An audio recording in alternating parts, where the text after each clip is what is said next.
Correction des exercices, page 122, deuxième partie. Donc, ça concerne l'exercice 3 et 4.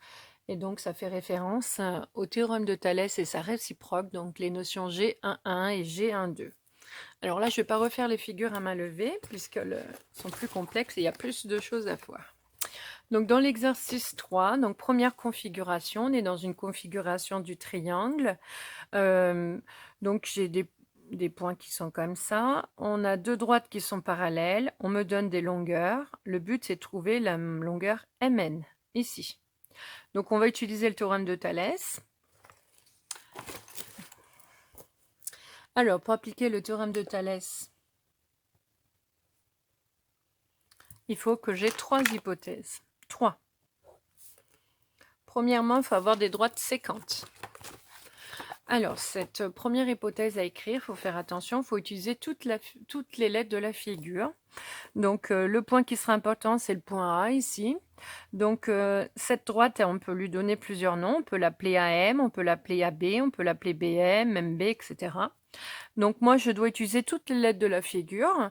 Et donc, je dois dire qu'elle coupe l'autre droite au point A. Donc, si les deux droites se coupent en A, ça veut dire que le nom des droites ne doit pas...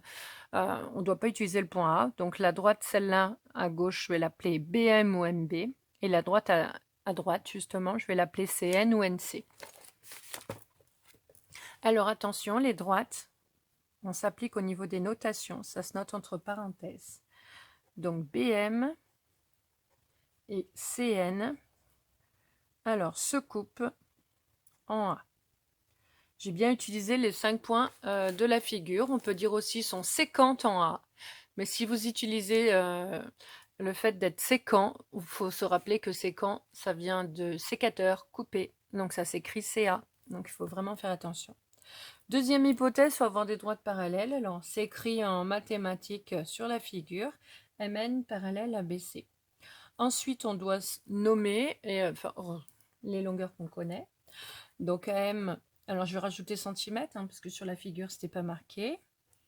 BC égale 8 cm et AB égale 12 cm.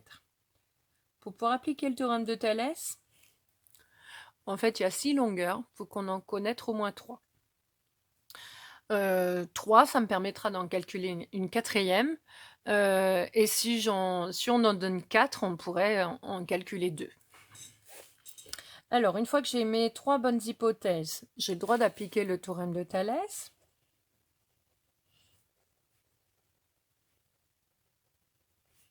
Thalès, on fait très attention à l'orthographe. C'est une majuscule parce que c'est un nom propre. Alors, le théorème de Thalès vous dit qu'il y a 3 rapports égaux.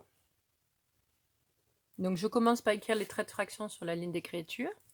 Ensuite, mes droites se coupent en A. Donc, je suis assurée que mes 2 premiers rapports commencent tous par la lettre A. Donc, l'avantage de faire ça, c'est que ça vous aide à ne pas vous mélanger dans les rapports. Donc, c'est important la méthodologie. Ensuite, une fois qu'on a fait ça, on reprend notre figure. Donc, mes premiers rapports commencent par la lettre A et on fait petite longueur sur grande longueur. Donc, AM sur AB égale AN sur AC. Et le troisième rapport concerne les droites parallèles.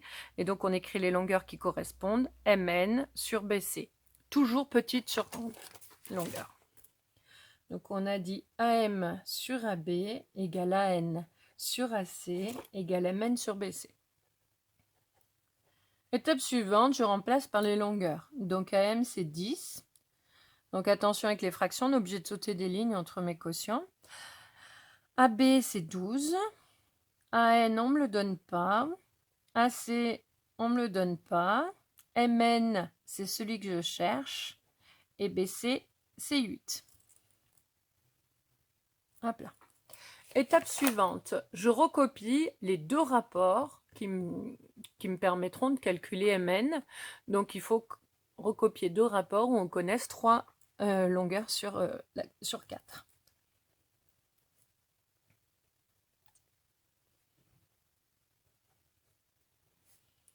Ensuite, j'ai une propriété ici, donc j'ai un mode logique, je vais utiliser un produit en croix.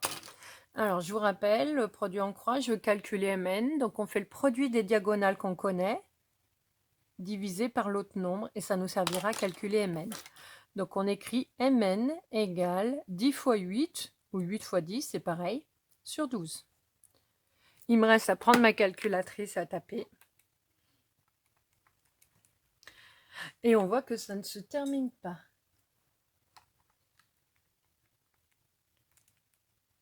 Voilà, donc on va simplifier le quotient. Alors ici, le 12, c'est 4 fois 3.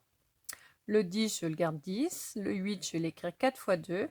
Je barre les 4. Il me reste 20 tiers. Ça, c'est la valeur exacte de la longueur, si on me demande la valeur exacte. Si on veut une valeur approchée, il faut que je prenne ma calculatrice, que je tape. On trouve environ 6,6666 à l'infini. Donc, on peut écrire que c'est 6,7 environ au dixième.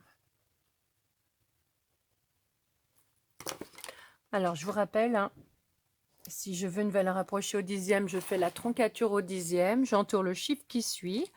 Si c'est 0, 1, 2, 3, 4, je garde le cadre, ce qui est encadré. Si c'est 5, 6, 7, 8, 9, j'arrondis au-dessus. Donc, je fais une petite flèche pour dire que le chiffre d'avant, on l'arrondit. Et on obtient 6,7. Je passe à la deuxième configuration. Donc, ça, c'était le A. Je passe au petit b. Donc, c'est pareil. On est dans une configuration du triangle. On voit mes deux droites séquentes. Elles se coupent en A. Donc, je vais les appeler BI et CJ. Elles se coupent en A. J'ai bien deux droites parallèles, BC et J. Et j'ai les longueurs. Le but, c'est de trouver AI. Alors, pour appliquer le théorème de Thalès, donc on écrit le on sait que. Donc, je vous rappelle, très important, moyen mémotechnique. Pour appliquer le théorème de Thalès, il me faut 3 choses. Premièrement, il faut avoir des droites séquentes. Et dans cette phrase-là, il faut utiliser toutes les lettres de la figure. Ici, c'est les droites IB et JC, ou BI et CJ, hein, peu importe. Elles se coupent en A. J'ai bien utilisé les 5 points de la figure. Deuxièmement, les longueurs qu'on me donne. 50, IJ égale 80, AB égale 40, et AI, c'est ce que je cherche. Troisième hypothèse, il faut avoir des droites parallèles. Alors, j'ai le droit d'inverser mes hypothèses. Je les mets dans l'ordre que je veux. L'essentiel, c'est qu'il y ait bien les 3. Du coup, j'ai le droit d'appliquer le théorème de Thalès. Donc, j'ai un mode logique. C'est parce que j'ai bien les 3 petits traits complétés.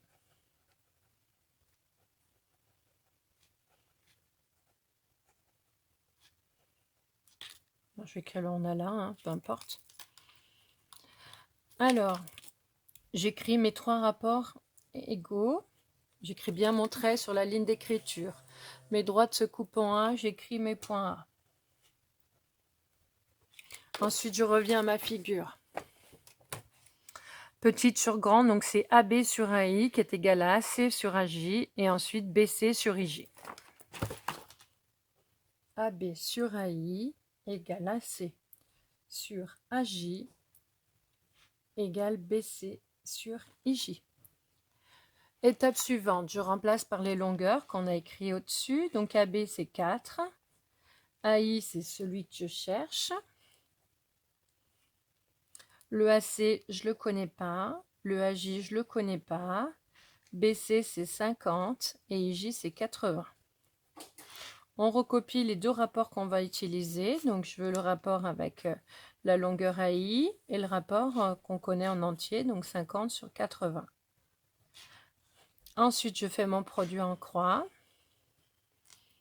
Je vous rappelle, hein.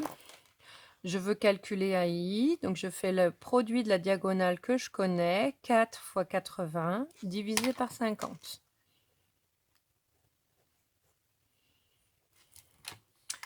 Je tape à la calculatrice, ici ça va se terminer. On obtient 6,4.